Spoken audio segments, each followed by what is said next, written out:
जय हिंद दोस्तों, आप लोगों का स्वागत है गुलशन गुप्ता एजुकेशनल में। आज आप लोगों का दोस्तों खान सर का जो पॉकेट ज्ञान है उसी का हम सॉल्यूशन कराने वाले हैं दोस्तों, जिसमें थ्योरी पार्ट पढ़ाने वाले हैं। ऑल एग्जाम के लिए होगा दोस्तों। कॉन्सेप्ट अच्छा हो तो रिजल्ट भी अच्छा होगा दोस्तों। आज आप लोग का ज्योग्राफी, जिसको हिंदी में भूगोल बोला जाता है, जिसमें आज क्लास 1 लेने वाले हैं दोस्तों। देखिए इसका वीडियो शुरू करते हैं। आज दोस्तों हम इंडियन ज्योग्राफी पढ़ने वाले हैं। इंडियन ज्योग्राफी में आप लोग देखिए क्या क्या पढ़िएगा।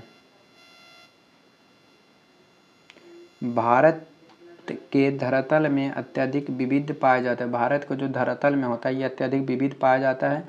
जो कहीं पर पहाड़ होता है, कहीं पर पठार होता है, कहीं पर नदी होता है, कहीं पर गड्ढा होता है, कहीं पर सपाट मैदान, कहीं पर प्राचीन पठार होता है। जैसे देखिए भूमि, देखिए जैसे मान लीजिए भूमि है दोस्तों, तब भूमि में कहाँ गड्ढा, कहाँ ऊंचा, कहाँ पहाड़, कहाँ गड्ढा, कहाँ पठार भी रहेगा, कहाँ नदी भी रहेगा। तो भूमि तो एक जगह नहीं रहता है। आप लोग बताएं कंपटीशन की तैयारी करते हैं, क्या सब सब्जेक्ट एक नहीं रहता है? नहीं रहता है। उसी प्रकार पृथ्वी में जितना भी भूमि है सब कुछ ऊपर, कोई नीचे, कुछ इतना, तो उसे ही हम भारत के धरातल में पढ़ेंगे दोस्तों। धरातल के बारे में भारत के संपूर्ण क्षेत्रफल जो है, इसमें पूरा तो क्षेत्रफल होता है 32,87,263 वर्ग किलोमीटर। लेकिन इसमें आज हम आप लोगों को पढ़ाएंगे क्या, इसमें कितना भाग क्या है। तो 10.7% पर्वतीय भाग है, 10.7% पर्वतीय भाग है, 10.6 पहाड़ीय भाग है, और 27.7 पठारी भाग है, और 43% मैदानी भाग है दोस्तों। भारत को निम्नलिखित 5 धरातलीय भाग में बांटा गया। कितने? 5 धरातलीय भाग में बांटा गया। पहला है उत्तर का पर्वतीय भाग क्षेत्र। उत्तर का पर्वतीय क्षेत्र पहला, उत्तर का पर्वतीय क्षेत्र। दूसरा है उत्तर भारत का विशाल मैदान, उत्तर भारत का विशाल मैदान, उत्तर भारत का विशाल मैदान। तीसरा है प्रायद्वीप पठार, तीसरा है प्रायद्वीप पठार, तीसरा है प्रायद्वीप पठार। चौथा है तटीय मैदान, चौथा है तटीय मैदान। और पाँचवा है भारतीय द्वीप, पाँचवा है भारतीय द्वीप। हम पढ़ेंगे दोस्तों उत्तर भारत का पर्वतीय क्षेत्र, उत्तर भारत के पर्वतीय क्षेत्र पढ़ेंगे। इसमें हम पढ़ेंगे दोस्तों उत्तर भारत का पर्वतीय क्षेत्र।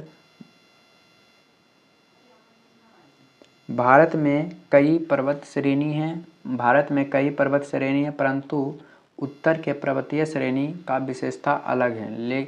परंतु उत्तर के पर्वतीय श्रेणी का विशेषता अलग है। विस्तार है सिंधु नदी से शुरू होकर ब्रह्मपुत्र तक, मतलब इसका विस्तार है सिंधु नदी से होकर ब्रह्मपुत्र तक 2500 किलोमीटर लंबाई और 600 मीटर ऊंचाई है दोस्तों। 600 मीटर ऊंचाई है। 2500 किलोमीटर क्या है लंबाई, और 6000 किलोमीटर क्या है ऊंचाई है दोस्तों। एशिया महाद्वीप का 94 सबसे अधिक चोटियां में से 92 इसी पर्वतमाला पर हैं। टोटल जो एशिया महाद्वीप में 94 है, उसमें 92 पर्वतमाला इसी पर हैं दोस्तों। पर्वतमाला 5 लाख वर्ग किलोमीटर तक होता है। पर्वतमाला 5 लाख वर्ग किलोमीटर तक होता है। हिमालय पर्वत क्षेत्र को 4 प्रमुख श्रेणियों में बांटा गया। हिमालय पर्वत श्रेणियों को 4 प्रमुख श्रेणियों में बांटा गया। पहला है ट्रांस हिमालय, दूसरा है वृहद या आंतरिक हिमालय, तीसरा है लघु या मध्य हिमालय, चौथा है शिवालिक हिमालय दोस्तों। ट्रांस हिमालय 600 मीटर ऊंचा होता है, वृहद या आंतरिक हिमालय 6100 मीटर होता है, लघु या मध्य हिमालय 300 मीटर होता है, और शिवलिंग में हिमालय 1000 से 2500 मीटर होता है दोस्तों। अब देखिए ट्रांस हिमालय के बारे में अध्ययन करेंगे दोस्तों। किसके बारे में? ट्रांस हिमालय के बारे में पढ़ेंगे।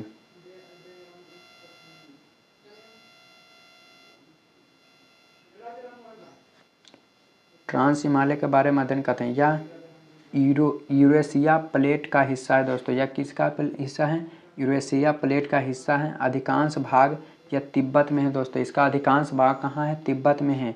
इसीलिए इसे तिब्बती हिमालय या टेथिस हिमालय भी कहा जाता है। इसीलिए टेथिस हिमालय या तिब्बती हिमालय भी कहा जाता है। यह प्राचीन भाग है। यह वनस्पति का अभाव है, यहाँ वनस्पति का अभाव है। इसके अंतर्गत काराकोरम, लद्दाख, पीर पंजाल, कैलाश, जास्कर आदि श्रेणियाँ आती हैं जिनका निर्माण हिमालय से पहले हुआ भारत की सबसे ऊंची चोटी केटू जो गोडविन स्टीन 8611 मीटर, काराकोरम श्रेणी का सर्वोच्च चोटी केफोर गैसर ब्रूम प्रमुख चोटी हैं दोस्तों। काराकोरम श्रेणी में उनके ग्लेशियर जिसमें सियाचिन ग्लेशियर 72 किलोमीटर हैं, बियोफा ग्लेशियर 63 किलोमीटर हैं, बाल्टोर ग्लेशियर 62 किलोमीटर हैं और हिस्पर ग्लेशियर 61 किलोमीटर हैं। काराकोरम श्रेणी पमीर के घाट से मिलती है जबकि दक्षिण पूर्व की ओर से यह कलश श्रेणी के रूप में विकसित हैं। विश्व की सबसे बड़ी ढाल वाली चोटी राकापोसी लद्दाख श्रेणी के सबसे ऊंची चोटी स्थित है।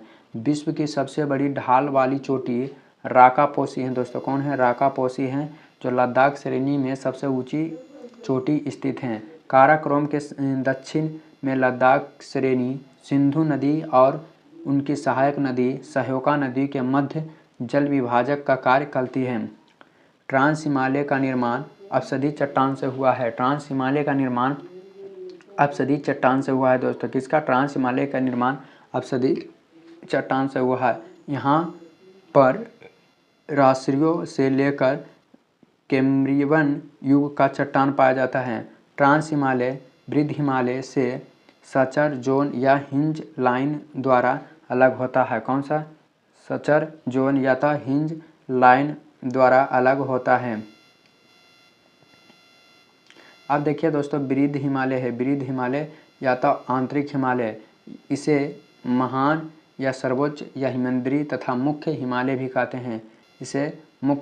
कहते हैं। यह हिमालय की सबसे ऊंची तथा दुर्गम श्रेणी है। सदा या हिमाच्छित रहता है। इसकी औसत ऊंचाई 6100 मीटर होता है। विस्तार नंदा देवी पर्वत से नमाचबरा पर्वत तक है दोस्तों। नमाचबरा पर्वत है। इस पर्वत की सबसे ऊंची चोटी माउंट एवरेस्ट नेपाल में है दोस्तों। माउंट एवरेस्ट को चामुलुंगम सागर माथा भी कहा जाता है। एवरेस्ट चोटी को तिब्बत भाषा में चोमुलुंगम कहते हैं, जिसका अर्थ होता है पर्वतों की रानी। जिसका अर्थ होता है क्या दोस्तों? पर्वतों की रानी। अनेक हिमनद भी कहा जाता है। कुमायूं हिमालय में मिलम गंगोत्री हिमनद और सिक्किम में जेमू हिमनद 20 किलोमीटर, सामान्यतः हिमनद 3 से 5 किलोमीटर होता है दोस्तों। 3 से 5 किलोमीटर होता है। गंगा यमुना का उद्गम स्थल है दोस्तों। पर्वत श्रेणी में अनेक दर्रा हैं जो कश्मीर में जोजिला और बुर्जुलो दर्रा हैं दोस्तों। कश्मीर में जोजिला और बुर्जुल दर्रा हैं। वृद्ध हिमालय की चोटियाँ दोस्तों। अब देखिए दोस्तों, ये नंदा देवी है, आई नमाचा है दोस्तों। देखिए ये है नमाचा, तो यह है कमेटी है दोस्तों, ये नंदा है, ये धौलागिरी है, अन्नपूर्णा है, इसका बाद मंसूली है, फिर गौरी शंकर है, फिर छुई है, फिर एवरेस्ट है, एवरेस्ट को ही नाम बोला जाता है, फिर मेकालू है दोस्तों, फिर कंचनजंगा है, फिर नमाचा है दोस्तों। यह सब नेपाल में है दोस्तों। नोट में कमेटी पर्वत के पश्चिम में बंदरपूछ, यमुनोत्री, गंगोत्री, त्रिशूल, बद्रीनाथ, केदारनाथ हैं दोस्तों। अगला है लघु या मध्य हिमालय दोस्तों। औसत ऊंचाई 1800 से 3000 मीटर और चौड़ाई 80 से 100 किलोमीटर है दोस्तों। पीर पंजाल श्रेणी का इसका पश्चिम विस्तार है। यहाँ पर पीर पंजाल और बनिहाल दर्रा उप हैं दोस्तों। बनिहाल दर्रा से होकर जम्मू कश्मीर जाता है, बनिहाल दर्रा से होकर जम्मू कश्मीर जाता है। इसी के पास मसूरी, नैनीताल और रानीखेता और डलहौजी नगर, शिमला, कुल्लू, मनाली पर्यटक स्थल हैं। ढालों पर छोटे छोटे घास के मैदान पाए जाते हैं, जिन्हें कश्मीर में मार्ग या गुलमार्ग या सोनमार्ग या और उत्तराखंड में बुग्यासा या पयार कहते हैं। प्रमुख घाटी है कश्मीर घाटी में कुल्लू घाटी, कंकड़ घाटी और काठमांडू घाटी।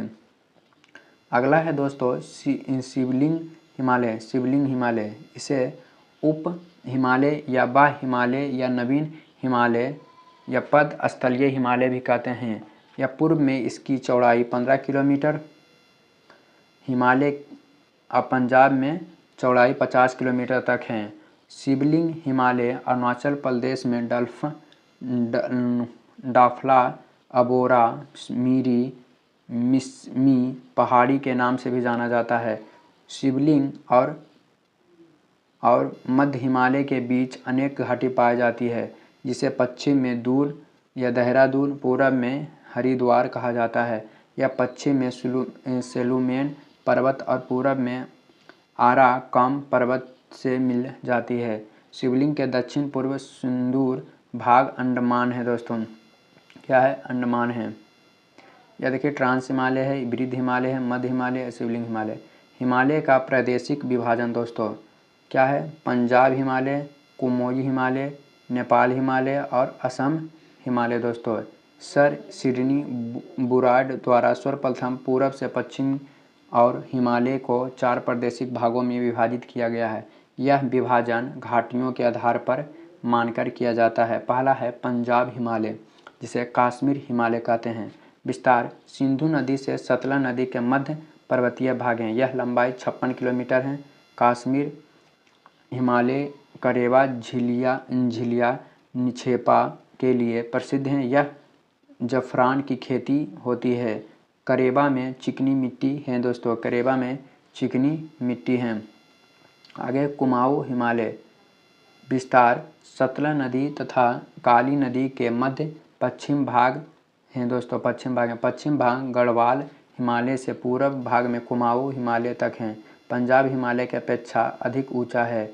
नंदा देवी 7817 मीटर कुमाऊँ का सर्वोच्च शिखर है। नेपाल हिमालय काली नदी के महान नदी पर है दोस्तों, लंबाई 800 किलोमीटर।